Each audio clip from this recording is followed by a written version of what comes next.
Hello అండి, welcome back to my channel SVS food court. ఈ రోజు వీడియో ఏంటంటే చేపల పులుసుని అయితే మీతో షేర్ చేసుకుంటాను. ఇది వచ్చేసి యానం పులుసు చేప పులుసు అనమాట. మా చేపని బాగా క్లీన్ చేసుకున్న తర్వాత ఉప్పు కారం అన్ని ఇలాగా పట్టించి పక్కన అయితే పెట్టుకోవాలి కాసేపు. ఈలోపు మనకి కర్రీ కావాల్సిన ఐటమ్స్ అన్ని ప్రిపేర్ చేసుకుంటూ ఉంటే ఇవైతే మ్యారినేట్ అవుతాయి అన్నమాట ముక్కలు. అందులోనే శన అయితే వచ్చింది. సో దీన్ని కూడా ఉప్పు కారం పట్టించేసి దీనైతే సెపరేట్గా క్లాత్లో పెట్టి కర్రీలో అయితే వేస్తారు. సో దానికోసం ఇలా తీసి పక్కన వేరే బౌల్లో అయితే పెట్టుకున్నారు. ఇంక ఈ లోపు దీనికి కావాల్సిన ఉల్లిపాయ పేస్ట్ ఇవన్నీ ఉంటాయి కదా, వాటిని అయితే రెడీ చేస్తున్నారు. ఇది మన ఛానల్లో ఫస్ట్ లాంగ్ వీడియో. సో ఎవరైనా ఫస్ట్ టైం చూసినట్టయితే ఛానల్ సబ్స్క్రైబ్ చేసుకోండి. ఇలాంటి మంచి మంచి రెసిపీస్ అయితే పోస్ట్ చేస్తూ ఉంటాము. కర్రీలోకి కావాల్సిన బెండకాయలు, కొత్తిమీర అండ్ అలాగే టమాటాలు కూడా వేస్తారు. అవన్నీ కూడా రెడీ అయిపోయినాయి.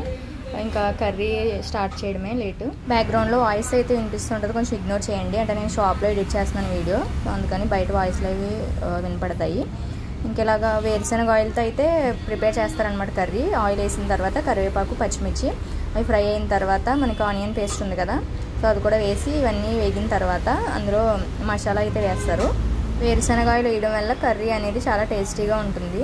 అలా ఆనియన్ ఫ్రై చేస్తున్నప్పుడే మంచి స్మెల్ అయితే వస్తుంది.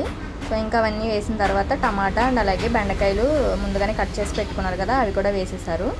సో ఇవన్నీ బాగా మగ్గిన తర్వాత కొంచెం వాటర్ కూడా యాడ్ చేస్తే బెండకాయలు, టమాటా బాయిల్ అవుతాయి. ఈ లోపు దీంట్లో కావాల్సిన చింతపండు గుజ్జుని కూడా తీసి పక్కన అయితే పెట్టుకుంటున్నారు. ఇంకా ముందుగానే మనం ప్రిపేర్ చేసి పెట్టుకున్న చేపలు ఉన్నాయి కదా, అవైతే ఇందులో యాడ్ చేసేస్తున్నారు. మనం ఇంకా చేపలు వేసిన తర్వాత దీన్ని గరిటతో కలపడానికి అయితే ఉండదు. సో గిన్నెని మనం అలాగా తిప్పుతూ ఉండాలి, లేదంటే ముక్కలు అనేవి విడిపోతాయి కదా. ఇలా ఎవరైనా ఈ రెసిపీ టేస్ట్ చేయాలనుకుంటే మా షాప్కి అయితే రండి, లొకేషన్ అవన్నీ కూడా యాడ్ చేస్తాను. ఈ కర్రీని హైదరాబాద్ కూడా పంపించారనమాట, పార్సిల్ వేసేసారు బస్కి. ఎలా ప్యాక్ చేశారు ఏంటి అనేది మీకు లాస్ట్లో యాడ్ చేస్తాను. ఇంక ఈ ముక్కలన్నీ ఇందులో వేసిన తర్వాత చింతపండు వాటర్ ఉంటుంది కదా, అదంతా సెపరేట్ తీసుకుని ఈ ముక్కలు కొంచెం బాయిల్ అయిన తర్వాత ఆ చింతపండు వాటర్ అయితే ఇందులో యాడ్ చేస్తారు. సో ముందుగానే సన్ అయితే రెడీ చేసి పెట్టారు కదా, ఆ క్లాత్ కూడా ఇందులో పెట్టేస్తారనమాట. అది అలా ఉడుకుతుంది. సో అలా క్లాత్లోనే ఉడకబెట్టాలి, లేదంటే కర్రీ అంతా అయిపోద్ది అనమాట. అందుకని చెప్పేసి అలా సెపరేట్గా క్లాత్లో పెట్టి ఉడికిస్తారు. ఇంకా ఆల్మోస్ట్ ఈ ముక్కలు అయితే ఉడుకుతున్నాయి. నేను ఇందాక చెప్పాను కదా సన్ అయితే క్లాత్లో పెట్టారని చెప్పేసి, అదిగోండి ఇదే అనమాట. తీసుకెళ్ళి డైరెక్ట్ కర్రీలో అయితే వేసేస్తారు. ఇంక ఈ లోపు ముక్కలు అన్నీ కొంచెం బాయిల్ అయినాయి కదా, చింతపండు వాటర్ కూడా యాడ్ చేసేసారు. ఇవి యాడ్ చేసిన తర్వాత ముందుగానే పెట్టుకున్న సొన కూడా ఇందులో పెట్టేశారు.